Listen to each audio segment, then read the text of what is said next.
Well, welcome. Today we are going to hear all about Stittsville United Church from Ruth and the Spark Initiative. And I'm so excited for this update. And I think that everyone, you're just going to have this infectious energy from Ruth today. So here we go. Ruth, what's up? What's happening? Well, there's always stuff happening, Carla. We've got snow here in Ottawa, so that keeps us moving along. But thanks for inviting us to talk about Spark. We've been busy at Spark since 2017. And it started with a little barbecue at my house because nobody wanted to teach Sunday school anymore. And the parents didn't want Sunday school. And in coming to my house for a barbecue and chatting about what was Sunday school and what was not Sunday school and what wasn't working, we started to do an appreciative inquiry where you ask questions kind of about the passion of where is God in your life and how do you see children's ministry happening, ideal children's ministry in your house and in your congregation. And that night went on to like midnight. We had lots of wine, we had lots of chatter, we ended up singing together in my backyard, and they had an idea. They sparked an idea. And they said, let's keep going. And this was June. And I said, well, when should we meet again if we're looking for something for fall? And they said, let's meet tomorrow, next week, next Friday at your house, another barbecue. So Grant had hosted the first one. And so I said, you guys bring your own food, we'll have another one. So from there, we had a lot of energy, a lot of ideas. We did a kind of an informal appreciative inquiry. And we came to the concept that our church, yeah, you can move past this one. Our church really had this old model of a Venn diagram saying we're growing together in spirit.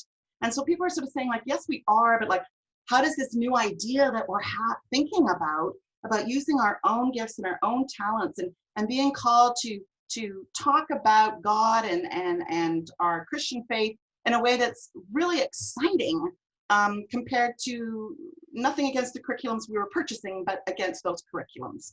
And they said, let's be us. And I said, yes, let's be us. And we, I called you and talked about maybe getting a little money to try to figure it out. And someone said, we need a name for this new idea that we have about us talking about our faith and being our faith with children and adults in a new way. And of course, as we create a new way, Carla, we're creating an old way. I think you go back to, you know, the book of Acts, and it just looked like that was them. And we just moved into that space. But they looked at their Venn diagram, and as we were creating a little form for you for a little bit of money, I said, we need a name for this. And one of the girls said, in the Venn diagram, it's that. And she pointed to the center. She goes, it's that. It's not those growing together in spirit, it's that. And I said, well, what is that? And she says, I don't know, but it's that. So we kind of put that out, and we had a couple of coffee groups at different coffee spaces in town. And one lady said, it's the spark. It's the spark in all of us. There's something in all of us that needs to be flamed and enkindled. And that's what community does for us. That's what our faith does for us.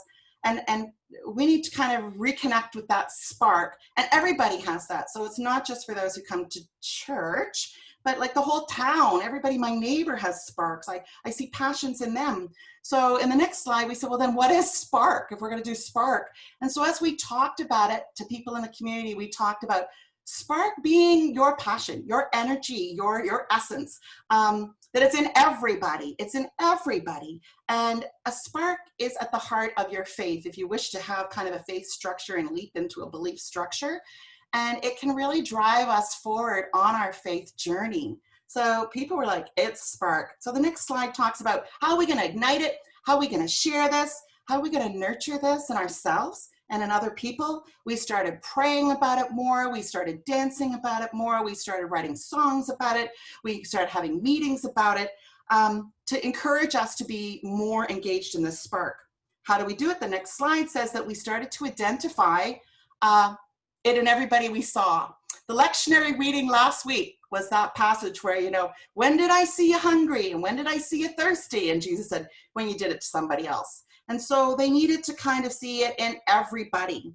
So they saw it in everybody and started looking for God in everybody and energy of God's energy in everybody. Flip, flip, flip. And we started creating experiences. So that summer we started planning. In the September, we started having things Sunday morning. So there was more than just the Spark worship service, Grant Sparks liturgy, the clergy person, the organist Stark's music. But then we had anywhere from 4 to 5 Spark activities in the building. So people would just sort of say, I think I have a spark, and it is, I had engineers come and say they wanted to talk about the lift of airplane wings. And this man designed airplane wings.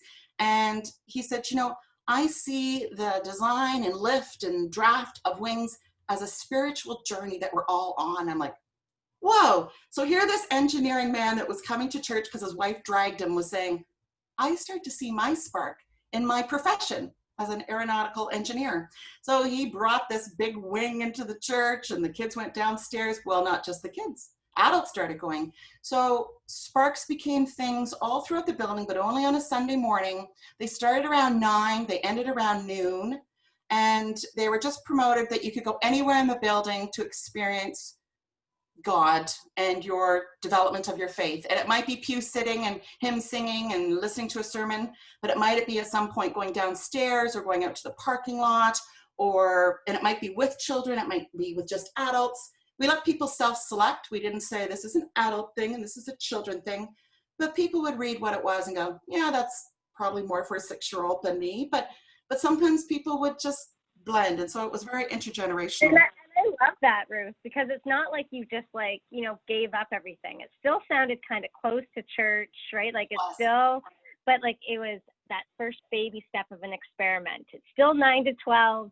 It looks really different. People are being called. Like that really sounds like you're following the Spirit. And I already know you're going somewhere bigger from this, so. Yeah, we definitely followed the Spirit, and like nothing was no. And I think that was a really interesting thing for people to be energized to sort of say, like, I don't think I can do this at a church. I don't think you'd like me to do this. I'm like, absolutely, absolutely. Tell me more, tell me more. But it pretty was contained to the people that were already coming to church. A little bit of spill out into the community because of word of mouth, but not much. But that was good. It was just got us thinking in this direction. So we did that for till December. And then in January 2018, we applied for a grant from New Ministries. Is that the right word? I'm not quite sure which one it is. Yeah, I think so. Good timeline. To hire someone.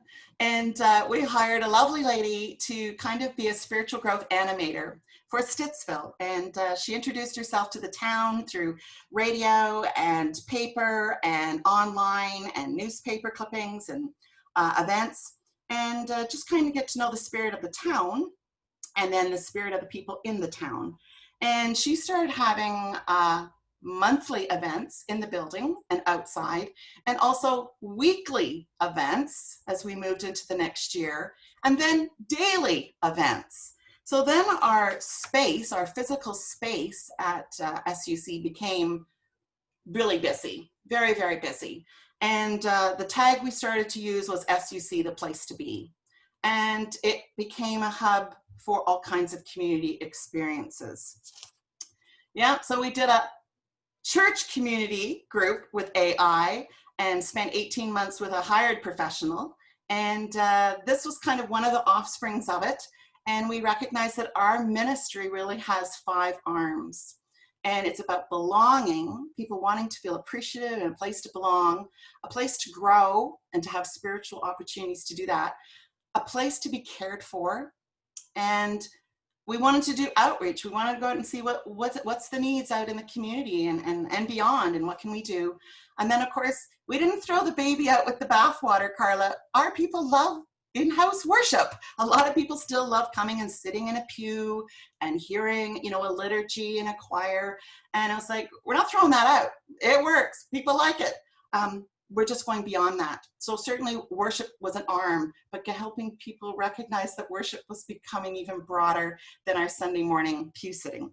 So that was our little mandala that we created, and it kind of drives us forward. You can skip this slide. Yeah. Yeah, skip all these slides. Yeah, great. Slip that slide. Great. So we started making giant posters.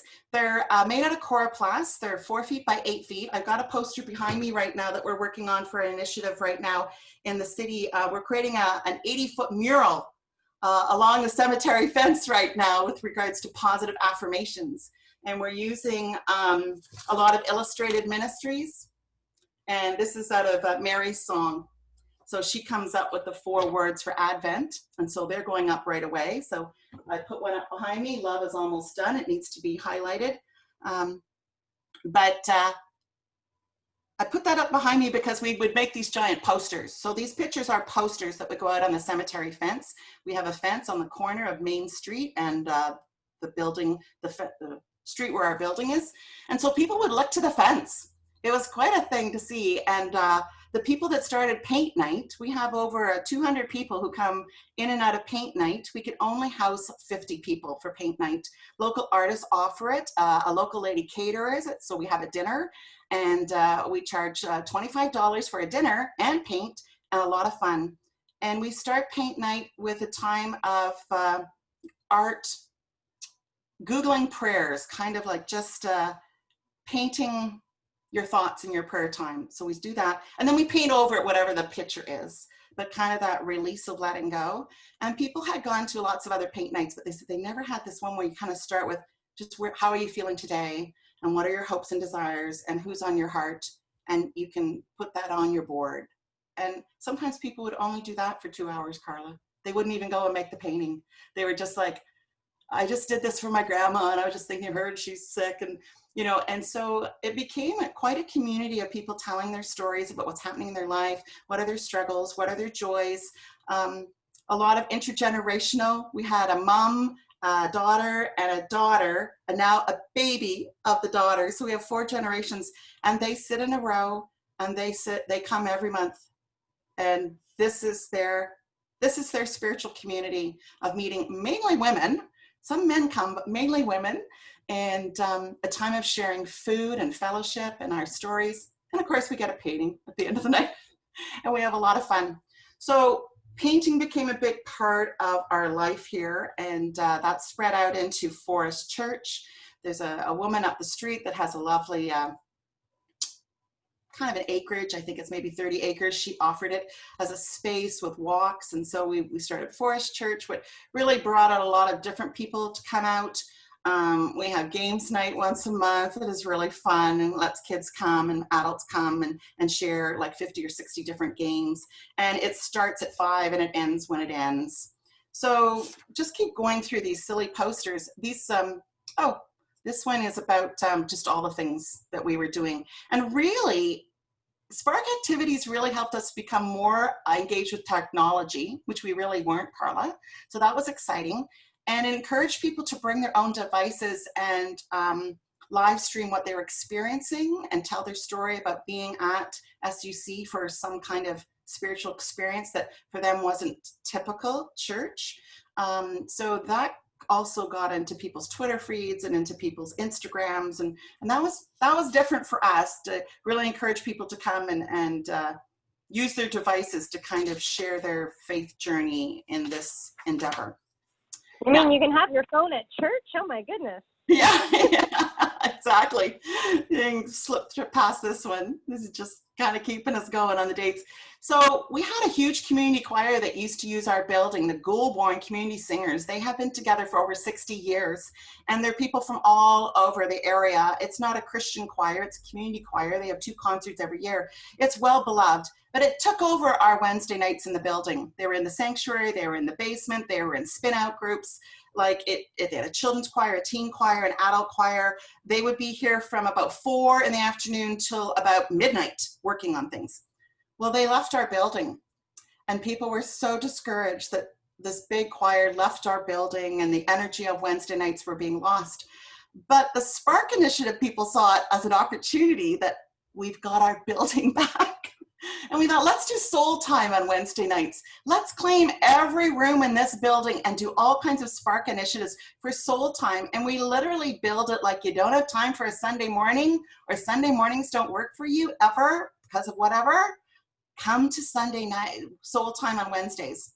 So soul time on Wednesdays start at 6 and they go till about 11, and they'll be all over the building. These are a couple of the posters of different soul times. And as people came, they started saying, well, you know what nurtures my soul is this. And I'm like, you want to lead that? let's go with it for 3 weeks. And just leadership started coming out of the town, and people coming and sort of saying, well, you know, what really lifts my spirits is doing this. Would that be allowed? And I'm like, absolutely. So our spiritual growth animation support team, there's 7 of us out in the community. We're teachers and nurses and social workers. So we kind of networked who we knew and new businesses. And people started coming to us. So in the second year, people started coming to us to say, we think maybe we have a Spark initiative, but we're not quite sure how it fits into the Christian environment that you're having. And so it was kind of fun that people were recognizing their souls and their spirits and nurturing them in all kinds of interesting ways. And now sort of saying, could this possibly be connected to Christianity? We're like, yes, it could be, if you want it to be. So that was a really fun thing for people to come out and sort of say, you know, this really nurtures me, but would it fit into a Christian community? And it was an opportunity for us to do, you know, kind of typical witnessing. What is our Christian faith all about? And listening to stories and telling stories, and people just sort of saying, you know, I have tons of little cards and emails that say, you know, this is what church should be, or I couldn't believe it when I heard that this was what was being, you know, proposed in this building or in this community, and sort of saying, you know. And one lady said to me, you don't just talk the talk, you guys, you walk the walk. I've attended your stuff. I'm learning. We didn't start this to grow more people in the pew, but there is always that spinoff that we had more people coming into the pew, kind of typically joining. This is an old book. Do you remember The Artist's Way, Carla? It's an old book. It's about 20 years old. I think they just had their 20th year reunion. We have a lot of military families in Stittsville, and a military wife said she really wanted to do The Artist's Way in a circle. So she started on Soul Time on Wednesdays, but typically our Wednesdays started at 4 o'clock, but she wanted to do something in the morning for people who didn't go to work. So she did that. She filled that course right away. So then we started doing more courses, and we started having children's parenting courses from people who were doing things. Yeah, here's another Soul Time course on a psychologist in town, Elspeth McEwen, and our animator, Julie Pauling. And the psychologist has developed this prayer wheel, and she works in rehab and in the mental hospital here in town. And she said, I'd like to teach my prayer wheel that I created with a man out of Toronto, Dr. Ross Rotisser Thornton. He's the guy that created it out of Toronto. So we started doing that, and she kind of promoted this prayer wheel. We had so many people coming and saying they wanted to learn new ways of meditating or praying and using this wheel. This series we ran about 7 times until COVID hit. So that was very exciting. Then the families wanted to do something that lifted their spirits, and dance was a big part of it. So we hired a couple of big bands and put them in the basement, which just blew the windows out of the basement. But we had a lot of fun, and we had karaoke and daycare and activities in all the rooms. And it was kind of a free-for-all with food and then dancing till whenever.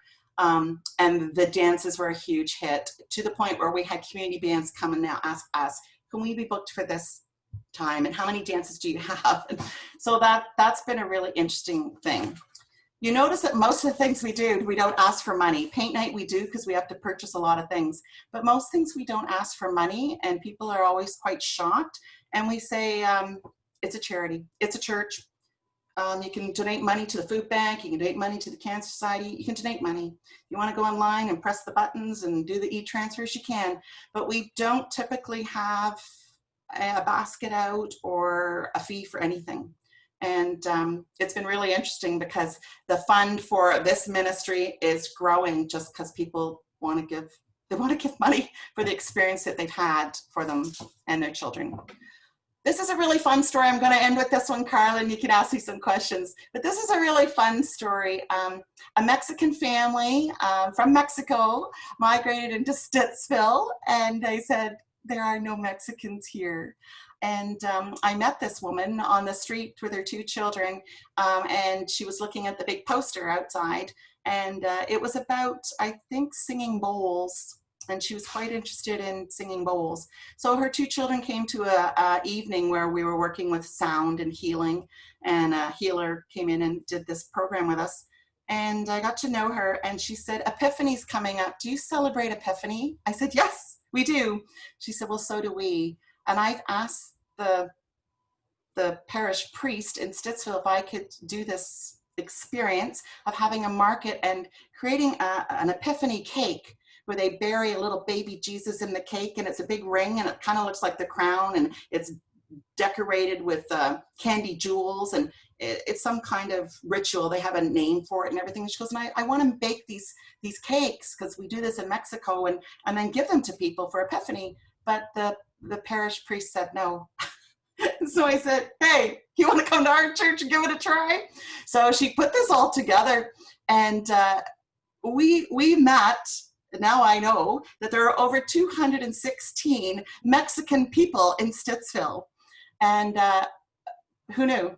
And she's gathered them together, and they come out to all kinds of things, and it's this little cohort that we have working with us. And from the Mexicans coming out, then the Muslims came out. So then now Fridays we have all the Muslims here, men, women, and children praying all day, and sometimes having food adventures until COVID, but reaching out to different types of community groups that didn't feel that kind of they had a religious place to be.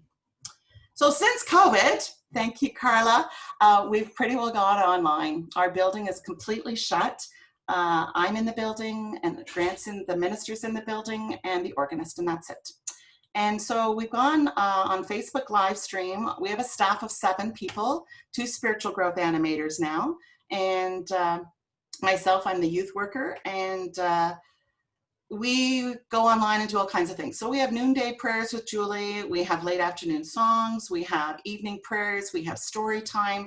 Story time is really a big hit with Lena. I think I've got a poster coming up with Lena. Miss Lena runs a daycare in town. A lot of people know her, and she's one of our spiritual growth animators at Stittsville United. And there, I think she's the next slide, Carla. Yeah, there she is. So she did the Land of Stories all through the summer and got quite a following. And now she's doing Little Lena Lectionary on Sunday afternoon. And she's still doing Land of Stories, but she's moved into Harry Potter. We do beer and hymns on Thursday nights. We do other things. So yeah, so the last slide. Yeah, oh no, sorry. These are our 2 new initiatives. Sorry, Carla. Go back to my 2 new initiatives. I'm really excited about these. It's about trying to stay connected during COVID and when people are so isolated and feeling alone. And so one is about, we're very social at our church. We love to eat. And I've created this Sweet Connections where I've got bakers and people making all kinds of treats, and they get an Evite to sign up for it. I have a huge wardrobe outside. It looks like a garden shed. People come and pick up their treats called Sweet Connections in these little clamshells that are made out of, Carla, these are totally compostable. They're made out of sugar cane. They're sweet. Anyway, they get them once a month. It's a time for them to 1, pick up treats, but 2, step 2 is to connect with somebody either in the parish or down the street and say, I'm going to call you and we're going to share treats. You're going to make a coffee, or you're going to, pull something cold out of your fridge, and we're going to connect over the treats. So the first month we put out 150 treats. Last month it was over 200, and now I'm doing Christmas cookies, so I'm sure it's going to be even more. We're also doing a big connections program about art, because my art community so loves to do art that I've reached out to all those people, and we're making these giant murals. There's one behind me, and we're proposing that we're going to do 30 murals along our fence, which goes along the main street and down by the cemetery. So we have 240 feet to cover with murals of positive art. And my art community are taking home giant 8x4 sheets of coroplast, and I give them markers and I give them a template, and they produce phenomenal things within a week or 2, and then they deliver them back at the church and they get put on the fence. And we're hoping it'll be a nice ministry to the town for some support through winter. And we're going to do it for 6 months. Wow. My last slide is really go to the people and the places that set a spark in your soul. And I think that's been kind of a little bit of our theme on the leadership team here now. And we're not excited for COVID, but we're really excited for the challenges that COVID offers us to continue to reach out to the people in Stittsville and beyond. certainly the art project that I'm doing right now is creating art once a month and then disseminating it to people who might need it. So I'm working with nursing homes and long-term care, retirement homes, and you can nominate somebody, Carla. You can go on the website, on the Facebook page, and nominate somebody. And I've got people nominating people from Edmonton, Nova Scotia, because I'm just going to mail them little pieces of art. So that starts in December. Wow. Wow. So I have a few questions. Just number one is, what was the hardest thing? Because this seems like a big journey, right? And I know that you started small and you were really Sunday and like really lean, but like, what was the hardest part of this and how did you overcome it? I think the hardest part of it is people always saying that, no, we can't do that. Oh, we've tried that before and it didn't work. So trying not to listen to that and trying to gather a really cool team around you. The people that volunteered to be on this team are committed to praying this, moving this, talking this, really dedicated, almost covenant with each other that this is something we really want for our hearts and for the hearts of people of Stittsville. So making the commitment and then not being discouraged. Don't get discouraged. Recognizing that, yeah, it was done years ago, but this is different. We're going to give it a try. And the concept of spark, Carla, is if there's a spark there and we fan it well, it'll go on fire. But if there's a spark there and there's no oxygen and there's no breeze, it's a dead concept, it's okay to let it just sit there and go, this is kind of fizzling out. It's charcoal, it's going, you know? So we kind of gave ourselves permission to kind of go, that kind of fizzled. And that's not a bad thing. We gave it a try, but let's listen. Keep listening to the people that you meet. Keep connecting to people, listening to their stories, listening to their struggles, listening to where their heart is full and where their heart is feeling a little weak. So I guess for us, back in the old days, we call it pastoral care. I guess it was a little bit of pastoral care for ourselves and for the people that we were journeying with, and to try to see possibility, you know. Grant just preached on, you know, to see God in everybody, and it's kind of like, yeah, to see that possibility in everybody, that incarnation in everybody, that we're called to have that experience. So I guess it was about finding a supportive team, staying together, and listening to the kind of, you know, the good critiquey people. We've always got good critiquey people in the community. Listening to their critique, you know, don't throw it away. There might be some wisdom there, but try to stay positive.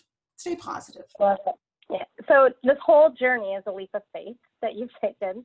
And so probably at the beginning, like you said, it was harder at the beginning. I mean, there's always challenges. They don't really go away. And yet, like, what was the tipping point? Like, what was, you know, like, it was an inkling, it felt like a leap of faith, but you're like, oh, wow, no, this is something. What was the tipping point for you? Interestingly enough, I think it was paint night. Just looking at the community and all the paint things that were happening in restaurants, like that was typical to the south end of Ottawa. And it was like 45 bucks to go to paint night in a bar or a pub. You couldn't bring your child, you couldn't bring people that couldn't drink liquor. But just seeing that there was a lot of activity like that in town, and us deciding that we would do one with no booze. And I would have to say the first 3 months, people would phone and go like, so is there a bar at your paint night? I'm like, no cash bar, no. And I'd say, no, it's kind of a dry night, but it's really fun. And the food, eating with people. I would say the games night we eat with people, and the paint night we ate with people, and bringing people out for phenomenal food. I had lots of kids. We run an alternative high school in town, and a lot of those kids, I connected with the artist, the art teacher there, and she said, oh, I'll encourage my kids to go, and they could come on grant. They didn't have to pay. If they had money, they could, but they didn't have to.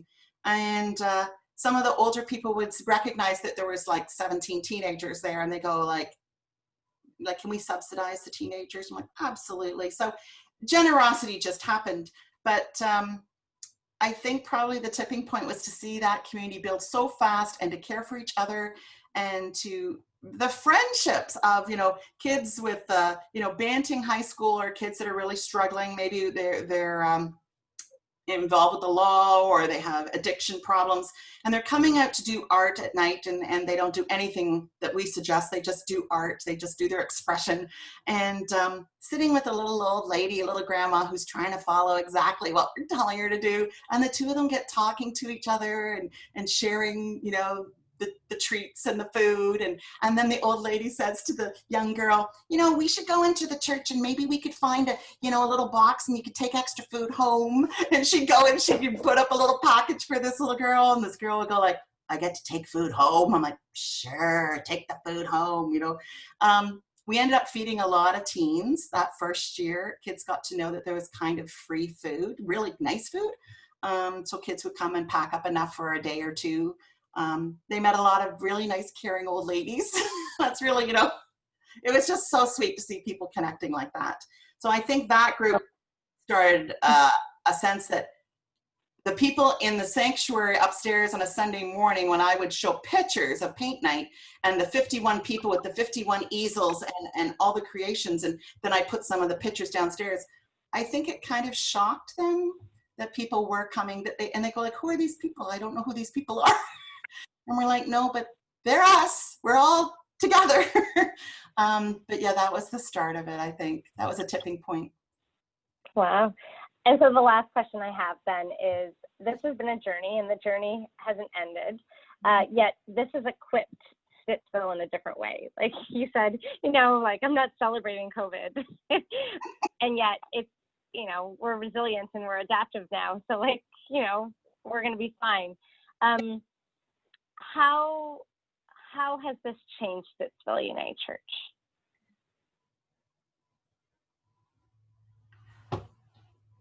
I think you'd have to talk to more people than just me, but I've been in Stittsville United Church for 16 years. And when I first came here, it was a church that was Sunday morning.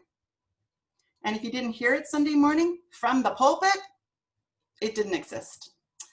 It was like community church in a fairly big city. Stittsville's like 60,000 people, but it felt still like it was like a little town, and the church felt like a little town. And if you look at a picture of our church, it's the little white postcard church. The seats only 220 people. And I came from a much bigger downtown church, and I used to say to people, I've moved to this little church. And the people in Stittsville say, that's not a little church. It holds 220 people. I'm like, yeah, it's what it is, and it serves what it serves. And I think now, since COVID, we've really recognized that we've always said, the little song, the church is not a building, the church is not a steeple, but we never had to live it because we had a building. But now we don't have a building, and we have people.